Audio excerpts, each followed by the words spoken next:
सोचिए अगर ये कहा जाए कि हमारी हकीकत, हमारी चेतना, ये सब बस एक कोड पर चलती है। एक ऐसा कोड जिसे समझा जा सकता है और शायद बदला भी जा सकता है। चलिए आज एक ऐसे ही सिद्धांत की परतों को खोलते हैं जो हकीकत को देखने के हमारे नजरिए को ही शायद बदल दे। ये सवाल सिर्फ कोई फिलॉसफिकल बात नहीं है। ये सीधा जाकर जुड़ता है उस सदियों पुरानी बहस से, आज़ाद इच्छा और किस्मत वाली बहस से। क्या हम सच में अपनी जिंदगी की गाड़ी चला रहे हैं या हम सिर्फ पैसेंजर हैं एक ऐसे रास्ते पर जो पहले से ही तय है? चलिए इसी सवाल में थोड़ा और गहरा उतरते हैं। तो सवाल उठता है कि हमारी हकीकत को शक्ल देना शुरू कहाँ से होता है। इस सिद्धांत के अनुसार जवाब बड़ा सीधा है, हमारे ठीक बाहर, हमारे माहौल में।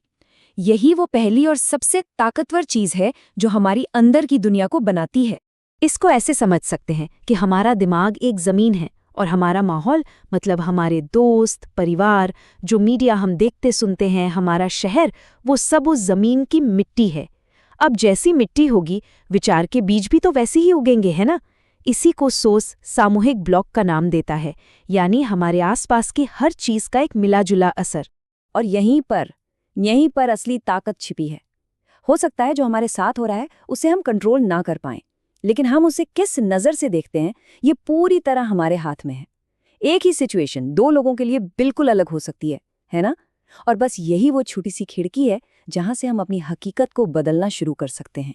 ठीक है, तो ये तो बात हुई कि माहौल हमारी सोच का मैदान तैयार करता है, लेकिन चेतना, कॉन्शियसनेस, वो खुद किस चीज से बनती है? उसका कच्चा माल क्या है? इस थियोरी के हिसाब से जवाब सिर्फ एक शब्द में है, इंफॉर्मेशन, यानी जानकारी। देखिए, एक कंप्यूटर बिना डेटा के क्या है? बस एक खाली डिब्बा। बिल्कुल वैसे ही एक दिमाग भी बिना जानकारी के सचेत नहीं हो सकता। हम जो कुछ भी देखते हैं, सुनते हैं, महसूस करते हैं, सीखते हैं, वो सारी जानकारी हमारी चेतना की ईंटें हैं। और इन्हीं ईंटों से हमारे होने का, हमारे अस्तित्व का महल खड़ा होता है। जरा इस उदाहरण को देखिए।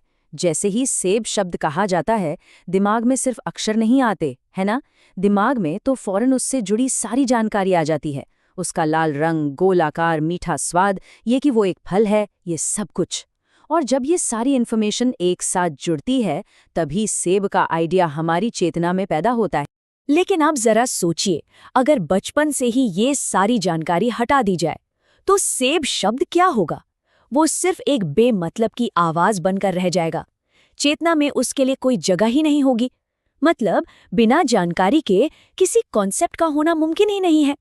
और ये हमें एक बहुत ही जबरदस्त नतीजे पर लाता है कि चेतना कोई अकेली आइसोलेटेड चीज नहीं है, बल्कि ये एक नेटवर्क है, एक ऐसा जाल जो हमें जानकारी के धागों से हमारे आसपास की दुनिया से जोड़ता है। और अगर ये धागे काट दिए जाएं, तो चेतना का वजूद ही खत्म हो जाएगा। और यहीं पर ये थ्योरी अपना सबसे बड़ा और कह सकते हैं कि सबसे बोल्ड दावा करती है। अगर इन्फॉर्मेशन ही सब कुछ है, तो क्या कोई ऐसा सिस्टम भी है जो इस सारी इन्फॉर्मेशन को मैनेज करता हो? सोर्स के मुताबिक हाँ, और वो हमें मिलाता है एक छिपे हुए, एक बायोलॉजिकल इंटरनेट। इस बायोलॉजिकल इन्फॉर्मेशन नेटवर्क को नाम दिया गया है BDSM, यानी बायो डिसेंट्रलाइज्ड स्ट्रिंग मेमोरी। अब हाँ, ये एक्रोनिम थोड़ा ध्यान खींचता है, लेकिन यहाँ इसका मतलब पूरी तरह से टेक्निकल है और इसका किसी और चीज से कोई लेना देना नहीं है। ये बस एक ऐसे सिस्टम का नाम है जो हर जानकारी को स्टोर और प्रोसेस करता है। जरा सोच कर देखिए, एक ऐसा इंटरनेट जो टेक्नोलॉजी से नहीं बल्कि बायोलॉजी से चलता हो। ये थ्योरी कहती है कि शायद पुराने जमाने में जब इतना डिजिटल शोर शराबा नहीं था, तो लोग नेचुरल तरीके से इस नेटवर्क से ज्यादा जुड़े हुए थे, जिसे आज हम शायद इंट्यूशन या आंतरिक आवाज कहते हैं। अब ये नेटवर्क कुछ बेसिक रूल्स पर काम करता है। पहला तो ये कि इंफॉर्मेशन कभी खत्म नहीं होती, बस अपना रूप बदलती है। दूसरा, कुछ भी अचानक या बेवजह नहीं होता, हर घटना कॉज एंड इफेक्ट की एक चेन का हिस्सा है। और तीसरा, अगर कोई इस इंफॉर्मेशन के फ्लो को समझ ले, तो वो हकीकत के पैटर्न को ज्यादा साफ साफ देख सकता है। ठीक है, तो चलिए 1 मिनट के लिए मान लेते हैं कि ऐसा एक अदृश्य इंफॉर्मेशन का नेटवर्क है। तो इसका फायदा क्या? हम इसे अपनी हकीकत को समझने या शायद उस पर असर डालने के लिए कैसे इस्तेमाल कर सकते हैं? जवाब छिपा है हमारे देखने के तरीके में। सोर्स के मुताबिक हम 2 तरीकों से दुनिया को देख सकते हैं। एक जज की तरह और एक ऑब्जर्वर की तरह। जज क्या करता है, वो हर घटना को अलग अलग देखता है और उस पर फौरन रिएक्ट करता है, गुस्सा, खुशी, दुख। लेकिन ऑब्जर्वर, वो सिर्फ घटना को नहीं देखता, वो उस तक ले जाने वाले पूरे के पूरे पैटर्न को देखता है। एक ऑब्जर्वर ये बात समझता है कि हकीकत रैंडम नहीं है, बल्कि ये कॉज एंड इफेक्ट की एक चेन है, एक सिलसिला है। हर घटना अपनी पिछली घटना का नतीजा है और अगली घटना की वजह बनती है, बिल्कुल एक नदी की तरह, जहां हर लहर अपनी पिछली लहर से जुड़ी होती है। और यहीं से असली खेल शुरू होता है।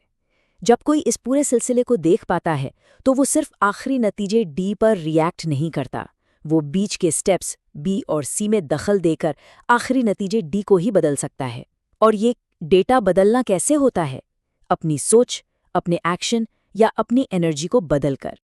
अब ये सुनने में किसी साइंस फिक्शन कहानी जैसा लग सकता है, बिल्कुल, लेकिन इस थ्योरी को समझाने के लिए सोर्स कुछ बड़े दिलचस्प माइथोलॉजिकल एग्जाम्पल्स देता है।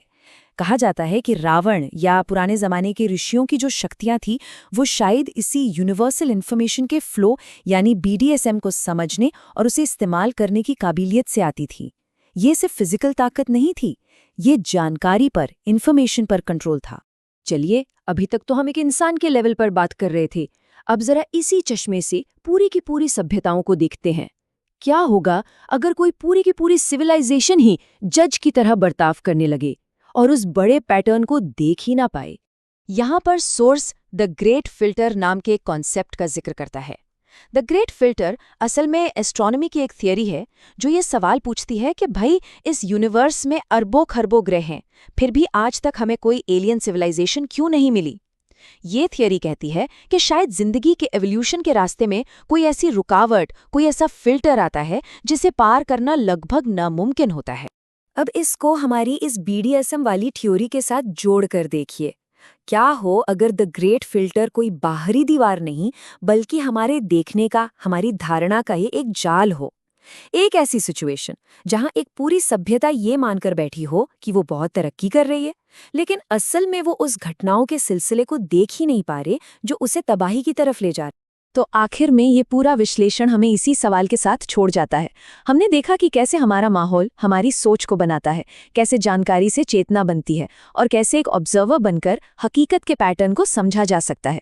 तो सवाल ये उठता है कि क्या हमारी सभ्यता आज एक जज की तरह जी रही है जो हर मुश्किल पर सिर्फ रिएक्ट कर रही है, या हम एक ऑब्जर्वर बनकर उस बड़े सिलसिले को देख सकते हैं और एक बेहतर भविष्य बना सकते हैं? ये सोचने वाली बात है।